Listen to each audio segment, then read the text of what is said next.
Hello friends, मैं शिवशंकर शर्मा और दीक्षा academy मुद्रा यूट्यूब चैनल में आप सभी मित्रों का फिर से स्वागत है। हमने पहला वीडियो पढ़ा था फर्स्ट एम्पायर द मौर्य। तो मौर्य के बारे में हमने चंद्रगुप्त मौर्य के बारे में पढ़ा था। बहुत सारी इंटरेस्टिंग चीज़ें थी। उसने कैसे अलेक्जेंडर के साथ अलेक्जेंडर पढ़ा था हमने, और चंद्रगुप्त मौर्य पढ़ा था, बिंदुसार पढ़ा था और अशोका पढ़ा था। बहुत सारी चीज़ें अच्छे से हमने पढ़ी थी। कलिंगा का युद्ध पढ़ा था। ठीक है, इनमें डिटेल से हमने पढ़ा था कि कब कहाँ पे और कैसे क्या क्या हुआ। तो अगर आपने वो वाला वीडियो नहीं देखा तो आप पहले पीछे जाके वो वाला वीडियो देख लें। तो आज जो हम स्टार्ट करेंगे वो उसका सेकंड पार्ट होगा। ठीक है, जिसके अंदर हम क्या करेंगे, अशोका एडिक्ट्स। ठीक है, अशोका एडिक्ट्स। अशोका एडिक्ट्स मतलब क्या हो गया भाई। एडिक्ट्स होता है, देखो एडिक्ट होता है शिलालेख। शिलालेख क्या होता है? शिलालेख मतलब होता है पत्थर के ऊपर लिखी हुई चीजें। ठीक है, अगर आपने पहले वाला वीडियो नहीं देखा तो आई बटन को टैप करके पहले वाला वीडियो देख ले, ताकि आपको आगे अच्छे से समझ में आ जाए। और काफ़ी बच्चे बोलते हैं सर क्वेश्चन आंसर कराइए। देखो भाई, क्वेश्चन आंसर पूरा लेसन रीड आउट करवा दिया है और आप उसमें से देख करके अपने हिसाब से क्वेश्चन आंसर छांट लीजिए। ठीक है, तो चलिए स्टार्ट करते हैं। Ashoka was the first Indian ruler. Ashoka एक पहला ऐसा भारतीय शासक था who spoke to his people through his edicts. ठीक है, जो लोगों से बात करता था उसके शिलालेखों के हिसाब से, जो उसने शिलालेखों पे लिखा था। या पहला एक ऐसा राजा हुआ था जिसने शिलालेख बनवाए थे। एडिक्ट्स आर रॉयल ऑर्डर्स, ये एक शाही फरमान थे, शाही आदेश थे। और प्रोक्लेमेशन, प्रोक्लेमेशन मतलब होता है घोषणाएं।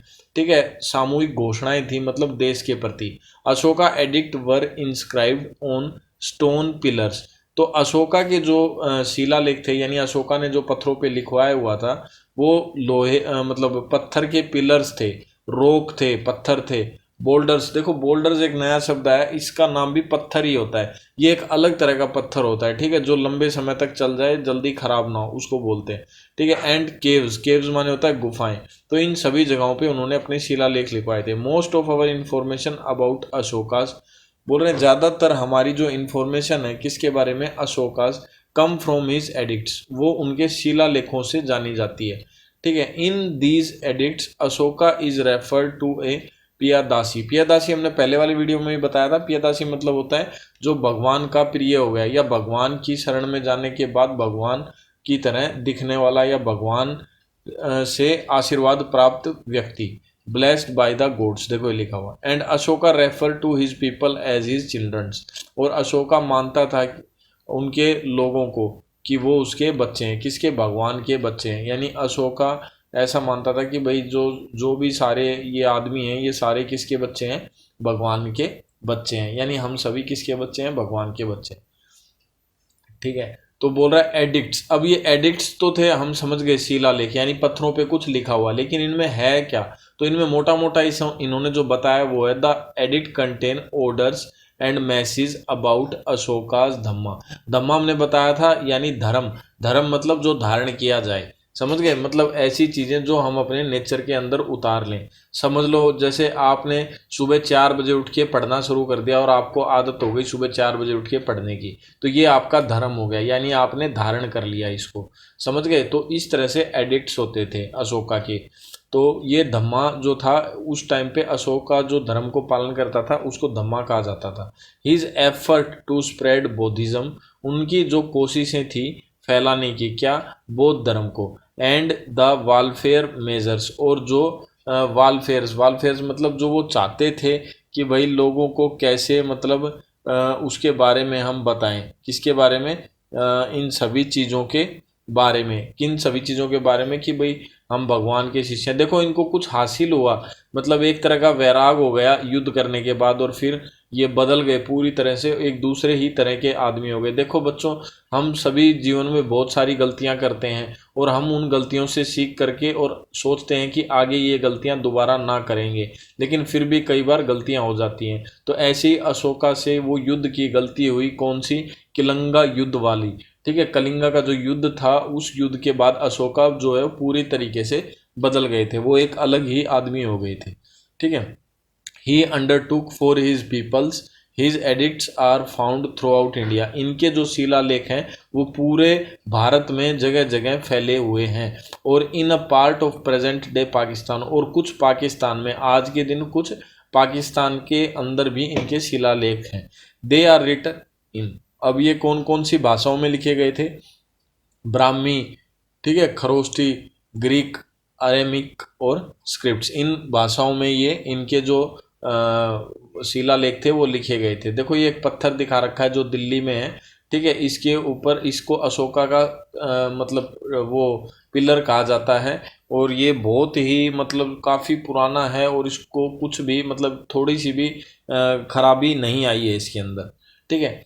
फिर बोल रहे हैं read below some of the extracts from the Ashoka's edict, बोल रहे हैं अशोका के जो प्रवचन थे उनमें से हम कुछ पढ़ते हैं। Dhamma is good, Dhamma is good, Dhamma एक अच्छा है, बट वट कंस्टिट्यूएंट्स धम्मा, लेकिन धम्मा के अंदर है क्या? It includes little evil, much good, kindness, generous, truthfulness, purity. तो बोल रहे इसके अंदर क्या है भाई, कोई बुराई है, अच्छाई है, दयालुता है, या जनरसिटी है, या सत्य है, या प्योरिटी है, शुद्धता है। तो 26 year after my coronation, coronation का क्या मतलब होता है? राज तिलक करना।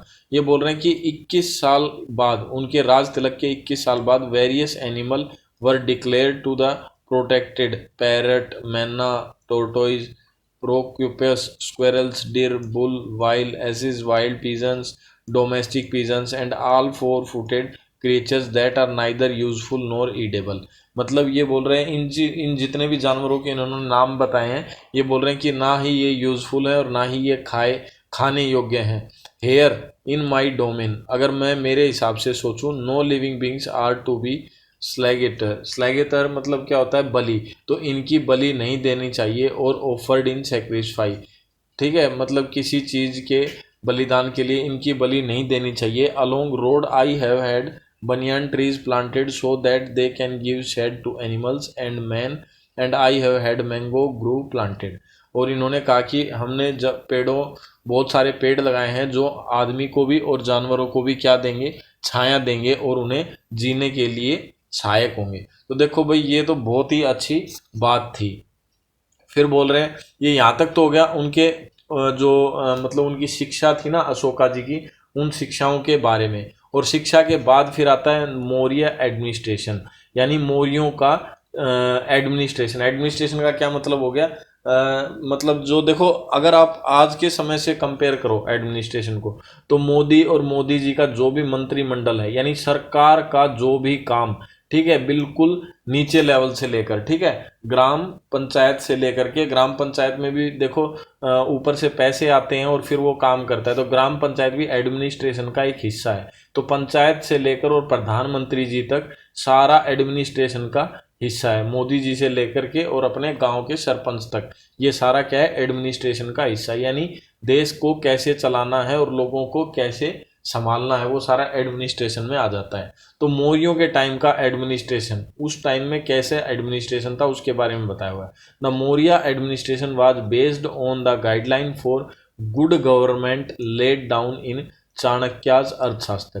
तो उस टाइम में जो मौर्यों का एडमिनिस्ट्रेशन है वो अच्छे से मतलब राज किया हुआ था, जैसे आज अच्छी गवर्नमेंट है, इस तरीके से चाणक्य के अर्थशास्त्र से लिया गया था। मतलब चाणक्य उस टाइम पे बहुत बड़े अर्थशास्त्री थे, विज्ञान मतलब अर्थशास्त्री होता है जो जैसे अपन देखो घर में कोई भी चीज़ लाते हैं और खर्च करते हैं तो कौन हिसाब किताब रखता है? माँ तो घर की क्या हो गई? एक अच्छी अर्थशास्त्री होगी। तो अच्छी अर्थशास्त्री हो गई तो क्या करेगी? घर का हिसाब किताब अच्छे से रखेगी। ऐसे ही चाणक्य अपने देश का अर्थशास्त्री था और वो सारा हिसाब किताब बहुत अच्छे से उसने मेंटेन कर रखा था और बताया था कि भाई इस तरीके से अगर हिसाब किताब को संभाला जाए तो कभी दिक्कत नहीं होगी। तो द एडमिनिस्ट्रेशन वाज सेंट्रलाइज। अब जो एडमिनिस्ट्रेशन था वो क्या था? सेंट्रलाइज। सेंट्रलाइज कैसे? देखो आज सारी चीज़ें दिल्ली से चलती हैं, ठीक है, दिल्ली में अपने संसद हैं, दोनों भवन हैं, ऐसे ही उस टाइम पे भी सेंट्रलाइज था। And the king had supreme power. और जो सबसे बड़ी ताकत थी वो क्या थी? राजा थी। लेकिन आज सबसे बड़ी पावर क्या है? हमारा पूरा संसद भवन है, क्योंकि कोई भी नियम सिर्फ एक आदमी नहीं बनाता, सभी आदमियों की सलाह मशूरे से बनता है। यानी 2/3 बहुमत पास होता है जब कोई बिल पास होता है और तो कानून लागू होता है। एक काउंसिल ऑफ मिनिस्टर्स कॉल्ड मेंट्रीन परिषद, ठीक है, उस टाइम पे जो मंत्रियों की काउंसिल होती थी उसे मंत्री परिषद कहा जाता था, जैसे आज कहा जाता है। एडवाइज द किंग, जो राजा को सलाह देते थे ऑन इम्पोर्टेंट इशू, महत्वपूर्ण किस पे, इश्यूज पे। मतलब वो बताते थे कि राजा जी आप ऐसे कर लीजिए तो हमारे साम्राज्य के लिए अच्छा होगा, तो फिर राजा उसका एनालाइज करके और उन चीज़ों को लागू करते थे। The government was divided into different departments, और जो सरकार है वो डिवाइड की जाती थी अलग अलग डिपार्टमेंट्स में, which were looked after by officials appointed by the king. और जो ऑफिशियल्स यानी जो बड़े मंत्री संतरी होते थे उनको राजा अपॉइंट करता था कि भाई आप वहाँ जाओ और वहाँ का हिसाब किताब संभालो, ठीक है। Official such as Maha Mantras looked after the day to day affairs of the government, और महामंत्री जो होते थे वो दिल्ली की सारी हिसाब किताब और खबर सारी उसकी देखभाल करते थे और राजा को बताते थे। अब फिर बोल रहे हैं साम्राज्य, देखो किंगडम, हमने पीछे वाले उसमें एक टॉपिक पढ़ा था, उसमें भी दो चीज़ें थी, तो आपको याद होगा अगर पीछे वाला वीडियो देखा था तो किंगडम का क्या मतलब था, अगर आपको याद हो तो आप बताएं कमेंट करके, ठीक है। किंगडम का मतलब था साम्राज्य। The kingdom was divided into provenance, अब किंगडम जो साम्राज्य था उसको डिवाइड किया गया था छोटे छोटे साम्राज्यों में, ठीक है। एक बड़ा साम्राज्य था और उसको एक बड़ा साम्राज्य था और उसको छोटे छोटे साम्राज्य में डिवाइड किया हुआ था, ठीक है। Which was under the control of royal princes, जो शाही राजकुमारों के अंडर में आता था या Kumars. The provinces were divided into districts, और प्रोविनियंस क्या है, डिस्ट्रिक्ट में डिवाइड किए गए थे, जैसे आज है, जैसे हरियाणा, पंजाब, गुजरात, राजस्थान और पूरा भारत के अंदर है, ऐसे ही उस टाइम पे होते थे। Each district had many Nagaras and Gramas, Nagars मतलब हो गया टाउन यानी कस्बे, कस्बे मैंने आपको बताया था जिसमें आधा गांव और आधा शहर के गुण होते हैं, वो कस्बे होते हैं, ठीक है। फिर ग्राम्स, ग्राम्स मतलब गांव। There were a official at every level of administration who collected tax, और हर लेवल पे क्या होते थे, एडमिनिस्ट्रेशन, एडमिनिस्ट्रेशन मतलब जैसे आज देखो टोल टैक्स हर रोड पे जगह जगह पे टोल टैक्स लगे हुए हैं, ठीक है, तो आपको वहाँ पे टैक्स देना पड़ता है, फिर आप चूल्हा टैक्स दे के आते हो आपकी पंचायत में, ठीक है। तो इस तरीके से छोटे छोटे हर जगह पे अलग अलग टैक्स लगते थे, वैसे ही उस टाइम पे। वर्क एज जज एंड कीप्ड रिकॉर्ड्स, और जो एडमिनिस्ट्रेशन छोटे छोटे होते थे वो अपने सारे काम का लेखा जोखा रखते थे। जैसे गांव का सरपंच है और आप सरपंच के ऑफिस में जाओगे तो वहाँ पे आपको एक क्या होगा, ग्राम सचिव होगा जो सारा हिसाब किताब मेंटेन करता होगा और लिखता होगा, ठीक है। तो ऐसा होता था। The tax money was used for building and maintaining records, और टैक्स का जो पैसा था वो यूज़ किया जाता था क्या करने में, बिल्डिंग और मेंटेनिंग रोड रोड बनाने में। Well, rest houses, irrigation projects and the armies, ठीक है, इन सभी कामों में पैसा लगाया जाता था। टैक्स का पैसा कहाँ लगाया जाता था, कुएं बनवाने में, रोड बनवाने में, और मतलब बड़े बड़े आश्रम बनवाने में ताकि आने जाने वाले विश्राम कर सकें, और इरिगेशन प्रोजेक्ट्स मतलब सिंचाई के लिए और सेना के लिए ये पैसे खर्च किए जाते थे। There was an espionage system, espionage system का क्या मतलब होता है भाई, देखो एस्पोनेज का मतलब होता है कि भाई जासूसी प्रणाली, ठीक है। पूरा मतलब इसका मतलब क्या हो गया, जासूसी प्रणाली। देखो हम कोई भी सिस्टम देखें तो उसमें जासूस रखते थे पहले। एंड द स्पीसीज, स्पीसीज मतलब स्पाइस मतलब होते हल्के जासूस, छोटे छोटे या बड़े बड़े, तो ये जासूस क्या करते थे, इन्फॉर्म करते थे द किंग, राजा को, about what was going on inside and outside his kingdom, कि आपके साम्राज्य में अंदर और बाहर क्या चल रहा है। The Maurya had a large well equipped standing army which include infantry, cavalries, elephants, chariots and a navy, ठीक है। अब जो जो मौर्य थे ना, वो उनका साम्राज्य बहुत बड़ा था और अच्छे से इक्विप्ड था। इक्विप्ड का क्या मतलब हो गया कि उनके पास किसी चीज़ की कमी नहीं थी, ठीक है। उनके पास पैदल सेना थी, इन्फेंट्री मतलब होता है पैदल सेना, कैवलरीज मतलब होता है घुड़सेना, हाथी थे, रथ थे, ठीक है, और नेवी थी, नेवी मतलब समुद्री सेना थी। तो इसका मतलब क्या हो गया कि भाई मौर्यों का जो साम्राज्य था वो बहुत ही समृद्ध था। द सिटी ऑफ पाटलिपुत्र, अब देखो आपको ये पॉइंट याद रखना है, जो पाटलिपुत्र है ना वो किसके साथ कनेक्ट हो गया, मौर्यों के साथ। किसके साथ कनेक्ट हो गया, मौर्यों के साथ, ठीक है। तो अब मौर्यों के साथ कनेक्ट हो गया तो पाटलिपुत्र कोई शहर था और इसका जिक्र आया तो कोई विशेष शहर होगा। तो पाटलिपुत्र क्या था, Pataliputra was the capital city of Maurya, यानी मौर्यों की राजधानी थी। एम्पायर देखो आ गया ना, वही मैं बोला था ना किंगडम और एम्पायर में डिफरेंस, तो आपको बताना था किंगडम और एम्पायर में क्या डिफरेंस है। ठीक है, दोनों का मतलब साम्राज्य होता है। तो आप बताना मेरे को एम्पायर कहाँ पे यूज़ किया जाना चाहिए और किंगडम कहाँ पे। फिर Megasthenes in his book Indica, Megasthenes एक राइटर था, उसकी किताब का नाम था इंदिका। इंदिका में उसने लिखा था the Pataliputra was a large, यानी बहुत बड़ा, इम्प्रेसिव, इम्प्रेसिव मतलब हैरान कर देने वाला, एंड मैग्निफिकेंट, मैग्निफिकेंट मतलब आकर्षित करने वाला, मतलब आप किसी भी चीज़ को देखो और उसको देखते ही रहो तो वो मैग्निफिकेंट हो गया। It was a walled city with several gate and tower, और यहाँ पे दीवारें थी शहर के चारों तरफ और कुछ दरवाजे थे और टावर्स थे। ठीक है, the king place was made of stone, राजा का जो स्थान था वो बना हुआ था किससे, स्टोन से। While the house of people were made of brick and would, बाकी और आदमियों के घर ईंटों से और लकड़ी से बने हुए थे। The city was well connected to various part, शहर जो है वो अच्छे से कनेक्ट था काफ़ी हिस्सों से ऑफ द एम्पायर, साम्राज्य के। The city administration was looked after by A group of 30 officials, और जो शहर है ना उसकी निगरानी कौन करता था, शहर की निगरानी 30 ऑफिशियल करते थे, जो कि बांटे गए थे 6 कमेटी, 6 कमेटियों में, ईच सुपरवाइजिंग ए स्पेशल डिपार्टमेंट, और हर आदमियों का अपना ही स्पेशल काम होता था। समझ गए, जैसे देखो आज बांटा जाता है ना भाई, आज सबको अलग अलग बांट दिया जाता है भाई, फाइनेंस मिनिस्टर अलग होता है, ठीक है, और भाई फूड मिनिस्टर अलग होता है, रेलवे मिनिस्टर अलग होता है, तो ऐसे हर चीज़ के मिनिस्टर अलग होते थे। उस टाइम पे भी ऐसे ही 6-6 आदमियों की कमेटी को डिवाइड कर दिया जाता था और वो सब अपना अलग अलग काम ही चेक करते थे और उस काम को बहुत अच्छे से वो करते थे। आर्ट एंड आर्किटेक्चर, आर्ट माने होता है कला, आर्किटेक्चर मतलब होता है कि ऐसी चीज़ें जहाँ पे हम रहते हैं और उन पे नक्काशी करना या डिज़ाइन बनाना। ये आपको एक दिख रहा होगा, द लॉयन कैपिटल। ठीक है, ये अशोक स्तंभ है जो हमारे नोटों पे भी निशान के रूप में यूज़ किया जाता है। India art and architecture reached a new height under the Maurya, तो मौर्यों का जो समय था ना उस टाइम पे इंडिया का जो आर्किटेक्चर था वो पूरी ऊंचाइयों पे था। ऊंचाइयों का मतलब क्या हो गया, ऊंचाइयों का मतलब ये नहीं कि ऊंची ऊंची बिल्डिंगें बना दी, ऊंचाइयों का मतलब ये हो गया कि उससे बेस्ट उस टाइम पे कहीं पर भी नहीं था, पूरे वर्ल्ड में उससे बढ़िया कहीं पर भी नहीं था। तो मौर्यों का जो आर्किटेक्चर का जो था मतलब डिज़ाइन बनाते थे जो उस समय, तो वैसा डिज़ाइन बनाने वाला पूरे वर्ल्ड में कहीं नहीं था। In an effort to spread the message, इससे एक मैसेज फैला था ऑफ बुद्धिज़्म, बौद्धिज़्म का। अशोका ने बनवाया मैनी पिलर्स, काफ़ी पिलर्स, स्तूपाज एंड विहार, विहार समझते होगे, विहार होते हैं छोटे छोटे मतलब ऐसे बगीचे जहाँ पे आप रुक सकते हो, आराम कर सकते हो। The highly polished monolithic pillars, और मतलब मोनोलिथिक हमने पढ़ा था, मोनोलिथिक होता है अखंड, अखंड मतलब जिसे तोड़ा ना जा सके, ठीक है, या जिसके अंदर टुकड़े ना हो, तो उसको अच्छे से पॉलिश करके और उन पोलर के ऊपर अशोका ने अपने क्या लिखवाए थे, एडिक्ट्स लिखवाए थे।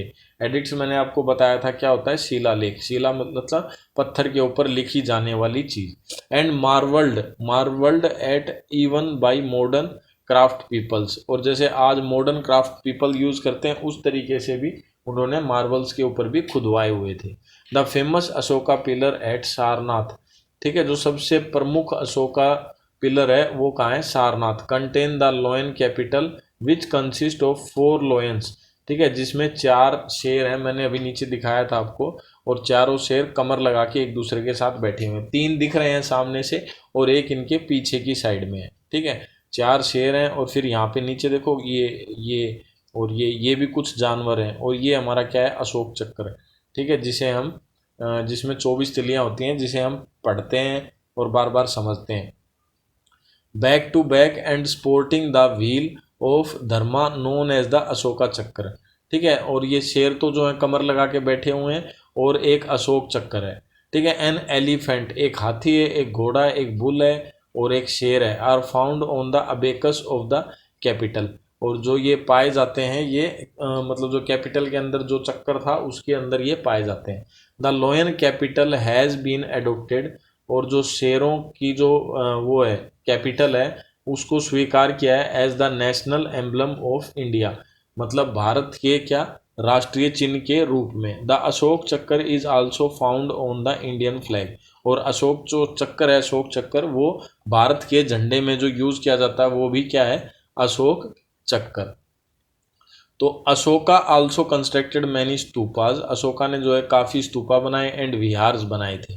ठीक है, ये बोल रहा है make a list of all the object and place where you can spot the lion capital and Ashok chakras. तो बोल रहा है आप इनकी लिस्ट बना सकते हो जहाँ पे आपको ऐसा लगता हो कि भाई अशोक के चक्कर या अशोक की कैपिटल या लोइन कैपिटल्स जिसे हम कह सकते हैं। ठीक है, a stupa is a semi spherical mound containing the relics of the Buddha. अब ये स्तूपा जो है ना वो क्या है भाई, एक माउंड मतलब होता है टीला, टीले की तरह बना हुआ। ठीक है, आधा गोल गुंबद, गुंबद देखे होंगे ना ऊपर मान लो बिल्डिंग के इस तरीके से बना हुआ आधा गोल गुंबद जो रिलाइस रिलाइस मतलब हो गया अवशेष, मतलब अभी टूटे फूटे पड़े हुए हैं, ऑफ द बुद्धा, बुद्धा के मतलब स्तूपा जो बनवाए थे आज के दिन टूटे फूटे पड़े हैं। The most well known stupa is the Sanchi stupa, जो सबसे अच्छे से जाना जाता है उसका नाम क्या है, सांची स्तूपा एट सारनाथ। वो कहाँ पे है, सारनाथ, सारनाथ में है Sanchi stupa. It contain 4 gateway, इसके 4 रास्ते हैं, विच आर रिचली कार्व्ड, जो बहुत ही मतलब अच्छी तरीके से सजाए हुए हैं। These carving consist of animal figures and tales from the Jatakas. ठीक है, इसमें क्या है, जानवरों के फिगर्स बनाए हुए हैं, ड्राइंग बनाई हुई है जानवरों की, और कहानियाँ हैं, जातक जो कथाएं होती थी वो भी उसके ऊपर लिखी हैं।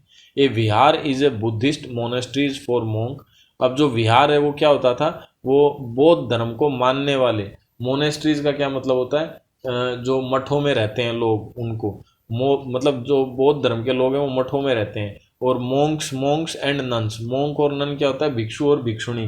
ठीक है, मतलब मठवासिनी और मठवासी, मठ के अंदर जो रहते हैं, मोंक्स होते हैं भिक्षु, बौद्ध के जो भिक्षु थे उनको मोंक कहा जाता है, और जो भिक्षुणी थी बाद में बौद्ध धर्म में भिक्षुणी भी हो गई थी तो उन्हें नन कहा जाता है।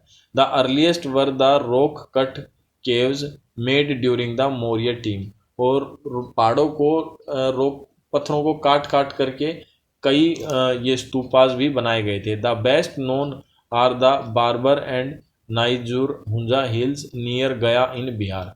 ठीक है, जो सबसे जो इनमें उत्तम है वो गया में है, बिहार में। ठीक है, तो कुछ बनी हुई है। द मौर्य, मौर्यों के समय में also built beautiful place which were quite impressive, बहुत ही सुंदर स्थान बनाए गए जो इम्प्रेसिव भी हैं। तो आप समझ गए होंगे कि अशोका ने बहुत सारी ऐसी मतलब सुंदर सुंदर चीज़ें बनवाई हुई थी। ये रहा सांची स्तूपा एट सारनाथ, सारनाथ में जो सांची स्तूपा बनवाया था वो। ठीक है, डिक्लाइन ऑफ मौर्य। अब देखो इतना बड़ा साम्राज्य था और इतना अच्छे से संभाला हुआ था, तो फिर क्या कारण हुआ कि भाई मौर्यों का जो एम्पायर था वो डिक्लाइन हो गया। मौर्यों का एम्पायर मतलब जो साम्राज्य था वो डिक्लाइन हो गया, यानी वो गिरता चला गया। क्यों, तो देखो भाई अशोका जो है वो मर गया था 232 BC, यानी 232 ईस्वी पूर्व, यानी जीसस के पैदा होने से 232 साल पहले मर गया। After his death the Maurya empire gradually began to decline, और इनके मरने के बाद जो है मौर्यों का जो साम्राज्य है वो लगातार गिरता चला गया। देयर वर मैनी रीजन, इसके बहुत सारे कारण हैं। अशोका सक्सेसर वर वीक, अशोका के बाद जो राजा आए वो क्या थे, बहुत कमज़ोर थे। And could not control such a large empire, और इतने बड़े साम्राज्य को क्या नहीं कर पाए, कंट्रोल नहीं कर पाए। तो उससे क्या हुआ, एज वेरियस फार फ्लंग, जो दूर तक फैला हुआ टेरिटरीज साम्राज्य था, वर आइसोलेटेड, बिखरने लग गया। एंड कम्युनिकेशन वाज डिफिकल्ट, और बातें करना मुश्किल होता चला गया। द आउटलाइंग प्रोविनेंस ब्रोक अवे, और जो दूर दूर की जो प्रोविनेंस थी, मतलब जो साम्राज्य थे छोटे छोटे, वो टूट के अलग होने लगे। परहैप्स, शायद enough taxes could not be collected to maintain a large army, और शायद इतना ज़्यादा टैक्स इकट्ठा नहीं किया जा रहा था जिससे कि आर्मी को संभाला जा सके। A series of attack from the north, और नॉर्थ की साइड से लगातार होने वाले हमले ने भी वीक कर दिया था इस साम्राज्य को। इन 185 185 BC में द लास्ट मौर्य रूलर, जो अंतिम मौर्य शासक था उसका नाम क्या था, बृहद्रथ, बिराद्रथ, जो भी नाम है आप देख लेना भाई, मेरे को इंग्लिश में अच्छे से प्रोनाउंसिएशन नहीं करना है। वाज किल्ड बाई पुष्य मित्र शुंग, तो फिर शुंग जो शासन था ना वो यहाँ से शुरू हुआ था, और पुष्य मित्र जो शुंग था उसने इनको मार दिया था। The founder of Shunga dynasties, और जो ये थे शुंग साम्राज्य के क्या थे, मतलब फाउंडर थे। इन्होंने शुंग जो वो था डायनेस्टी उसकी नींव रखी। तो ये हो गया हमारा चैप्टर कंप्लीट। ठीक है, ये देखो आपको पॉइंट्स हैं कुछ याद रखने के लिए। Chandragupta become emperor of Magadh, Chandragupta Maurya सबसे पहले कब बना था साम्राज्य का राजा, तो वो दे रखा है, ये यहाँ पे बना था। ठीक है, फिर उसके बाद कलिंगा का युद्ध हुआ था। ठीक है, Ashoka become ruler of Magadh, फिर अलेक्जेंडर के हमले हुए थे। ठीक है, अलेक्जेंडर के हमले किसके टाइम पे हुए थे, चंद्रगुप्त मौर्य के टाइम पे। और फिर अशोका जो है वो राजा बन गया था, फिर अशोका मर गया था। अशोका के बाद जो आया था उसका नाम क्या था, बृहद्रथ। और बृहद्रथ जो है वो अच्छा शासक नहीं हुआ था, उसे किसने मार दिया था, उसे मार दिया था पुष्यमित्र शुंग ने। ठीक है, और आज हमें यहाँ पे 2020 में, तो ये आपको याद करने में हेल्पफुल होता है। ठीक है, आगे के चैप्टर जब पढ़ेंगे तो हम इस साइड में बढ़ते जाएंगे और हम हमारी हिस्ट्री को समझते जाएंगे। तो हमने मौर्यों का साम्राज्य पढ़ा और मौर्यों ने बहुत ज़बरदस्त चीज़ें हमें दी और एक राज करने का अच्छा तरीका हमें सिखाया। ठीक है, और फिर वो कैसे मतलब ख़राब हो गया या करप्ट हो गया वो चीज़ें भी हमने समझी और सीखी। तो आशा करता हूँ ये वीडियो आपको अच्छा लगा होगा। वीडियो अगर आपको पसंद आया तो दोस्तों के साथ शेयर करें, सब्सक्राइब करें हमारा YouTube channel Diksha academy. Thank you friends.